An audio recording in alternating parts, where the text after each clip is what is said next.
Cadet notification വന്നിരിക്കുകയാണ്. നമ്മൾ ഒരുപാട് സമയമായി ആഗ്രഹിക്കുന്ന കേഡറ്റിന്റെ നോട്ടിഫിക്കേഷൻ കൃത്യമായിട്ട് ഇപ്പോൾ പ്രസിദ്ധീകരിച്ചിരിക്കുകയാണ്. ഈ വരുന്ന 3-ാം തീയതി മുതൽ, ഏപ്രിൽ 3-ാം തീയതി മുതൽ അപേക്ഷിക്കാവുന്നതാണ്.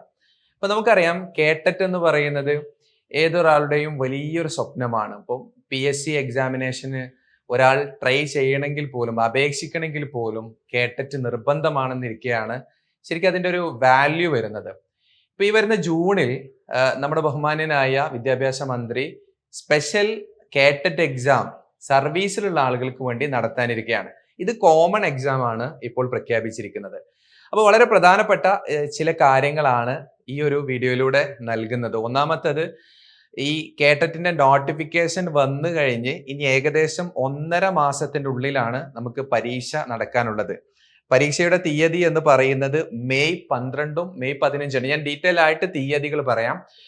അതിനു മുമ്പ് പറയാനുള്ളത്, നമ്മൾ വിചാരിച്ചാൽ വളരെ വ്യവസ്ഥാപിതമായ, വളരെ സ്മാർട്ട് വർക്കോട് കൂടിയിട്ട്, ഹാർഡ് വർക്കോട് കൂടിയിട്ട് സ്റ്റഡി ചെയ്താൽ എന്തായാലും ഇപ്രാവശ്യത്തെ കേഡറ്റ് യോഗ്യത നേടാൻ നമുക്ക് സാധിക്കുമെന്നതിൽ യാതൊരു സംശയവുമില്ല.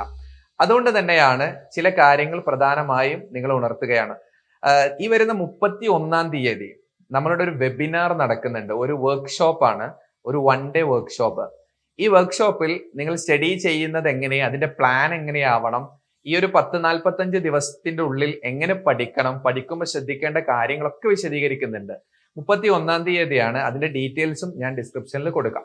എന്തായാലും നമുക്ക് നോട്ടിഫിക്കേഷന്റെ ഡീറ്റെയിൽസിലേക്ക് പോകാം. സാധാരണ നോട്ടിഫിക്കേഷനിൽ നിങ്ങൾക്ക് കേരള പരീക്ഷ ഭവന്റെ കേഡറ്റിന്റെ വെബ്സൈറ്റിൽ പോയി കഴിഞ്ഞാൽ, പരീക്ഷ ഭവന്റെയോ കേഡറ്റിന്റെയോ വെബ്സൈറ്റിൽ പോയി കഴിഞ്ഞാൽ നിങ്ങൾക്ക് അതിന്റെ നോട്ടിഫിക്കേഷൻ പ്രോസ്പെക്ട്സ് അവൈലബിൾ ആണ്. വളരെ ഡീറ്റെയിൽ ആയിട്ട് എങ്ങനെയാണ് അപേക്ഷിക്കേണ്ടത് എന്ന കാര്യങ്ങളൊക്കെ പറയുന്നുണ്ട്. നമുക്ക് എന്തെങ്കിലും ഡൗട്ട് ഉണ്ടെങ്കിൽ നമുക്ക് അത് ക്ലിയർ ചെയ്യാവുന്നതുമാണ്. നിങ്ങൾ അക്ഷയ സെന്ററിലോ ഈ സെന്ററിലോ വളരെ വ്യവസ്ഥാപിതമായി ഒരു തെറ്റുമില്ലാതെ തന്നെ അപേക്ഷിക്കുക എന്നുള്ളതാണ് ഫസ്റ്റ് ഓഫ് ഓൾ എനിക്ക് പറയാനുള്ള ഒന്നാമത്തെ കാര്യം.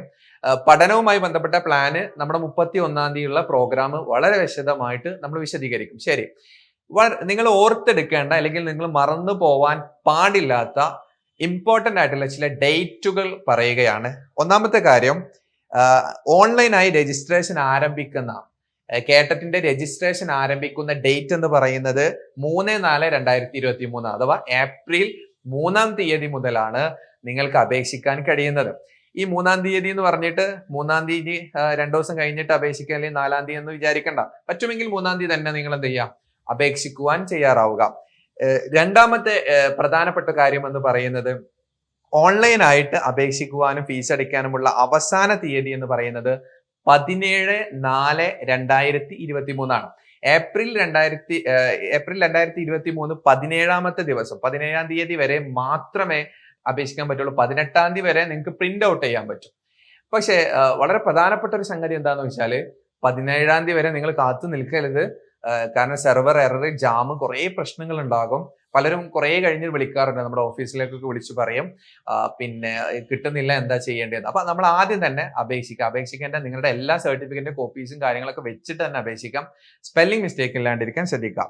മൂന്നാമത്തെ കാര്യം, പിന്നെ പ്രിന്റ് എടുക്കുന്ന കാര്യം ഞാൻ പറഞ്ഞു. ഹാൾ ടിക്കറ്റ് അവൈലബിൾ ആകുന്നത് 25-4-2023 ഏപ്രിൽ 25-ാം തീയതി നിങ്ങൾക്ക് ഹാൾ ടിക്കറ്റ്, നിങ്ങളുടെ അഡ്മിറ്റ് കാർഡ് വെബ്സൈറ്റിൽ നിന്ന് പ്രിന്റ് എടുക്കാൻ പറ്റും. നിങ്ങൾ എവിടെയാണ് എക്സാം സെന്റർ എന്നുള്ളത് കൃത്യമായിട്ട് നിങ്ങൾക്ക് അറിയാൻ പറ്റും. നിങ്ങളത് പ്രിന്റ് എടുത്ത് സൂക്ഷിക്കുക. പരീക്ഷ നടക്കുന്നത് 2 ഘട്ടമായിട്ടാണ്. ഒന്ന് 12-ാം തീയതി, മെയ് 12-ാം തീയതി കാറ്റഗറി 1 and 2 കാർക്കും, മെയ് 15-ാം തീയതി കാറ്റഗറി 3 and 4 കാർക്കാണ്. 1 and 2 ഷിഫ്റ്റ് ആയിട്ടാണ്, രാവിലെയും ഉച്ചയ്ക്ക് ശേഷമാണ്. രാവിലെ കാറ്റഗറി 1 കാർക്കും ഉച്ചയ്ക്ക് ശേഷം 2 കാർക്കുമാണ്. അതേപോലെ കാറ്റഗറി 3 കാർക്ക് 15-ാം തീയതി ഉച്ചക്ക് മുമ്പേ, അതായത് രാവിലെയും, കാറ്റഗറി 4 കാർക്ക് ഉച്ചയ്ക്ക് ശേഷവും 2 മണിക്ക് ശേഷവുമാണ് പരീക്ഷ ഉള്ളത്. പരീക്ഷയുമായി ബന്ധപ്പെട്ട് ശ്രദ്ധിക്കേണ്ട കാര്യങ്ങളൊക്കെ നമ്മൾ ഡീറ്റെയിൽ ആയിട്ട് വീഡിയോസും അതേപോലെ തന്നെ നമ്മുടെ വെബിനാർ പ്രോഗ്രാംസുകളും ഒക്കെ ഉണ്ടാകും. സോ ഡേറ്റുകൾ കൃത്യമായിട്ട് നമ്മൾ ഓർത്തെടുക്കുക. ഈ ഡേറ്റിന്റെ ഉള്ളിൽ തന്നെ നമ്മൾ വ്യവസ്ഥാപിതമായി പഠിക്കാൻ തയ്യാറായാൽ നമുക്ക് ഇപ്രാവശ്യം കേട്ടിട്ട് എന്തായാലും കിട്ടും എന്നുള്ളതാണ്. അപ്പൊ ഞാൻ മറക്കാതിരിക്കാൻ ഒന്നുകൂടി പറയാം, നമ്മുടെ 31-ാം തീയതി നടക്കുന്ന വെബിനാറിൽ, വർക്ക്ഷോപ്പിൽ, 1 ഡേ വർക്ക്ഷോപ്പിൽ നിങ്ങൾ പങ്കെടുത്തു കഴിഞ്ഞാൽ ഈ ഒരു 10-45 ദിവസം എങ്ങനെ സ്റ്റഡി പ്ലാനോട് കൂടി ചെയ്യാം, നമുക്ക് കേട്ടിട്ട് കിട്ടാൻ കഴിയുമോ എന്നൊന്ന് നോക്കാം. തീർച്ചയായും കിട്ടാൻ സാധിക്കും. പക്ഷെ വ്യവസ്ഥാപിത വേണം, സ്മാർട്ട് വർക്ക് വേണം, ഹാർഡ് വർക്ക് വേണം. വെറുതെ ചുമ്മാ അങ്ങ് എഴുതിയാൽ നമുക്ക് കിട്ടൂല. വെറുതെ കറക്കി കുത്തുക എന്ന് പറയുന്ന സംവിധാനം ഒഴിവാക്കുക. സോ നോട്ടിഫിക്കേഷൻ വന്ന സന്തോഷവും ആശങ്കയും ഭയവും ഒക്കെ നമുക്കുണ്ടാകാം. എല്ലാം ഒഴിവാക്കിയിട്ട് നമ്മുടെ സ്വപ്നമായിട്ടുള്ള നമ്മുടെ കേട്ടറ്റ് എന്ന് പറയുന്ന നമ്മുടെ ഭാവിയിൽ നമ്മുടെ കരിയർ നിർണ്ണയിക്കുന്ന, നമ്മുടെ ജോലി നിർണ്ണയിക്കുന്ന കേട്ടറ്റിലേക്ക് വേണ്ടിയിട്ട് നമ്മുടെ മനസ്സും ശരീരവും മണിക്കൂറുകളും അതിനുവേണ്ടി തയ്യാറെടുക്കുക. എല്ലാവർക്കും വിജയാശംസകൾ നേരുന്നു. All the best.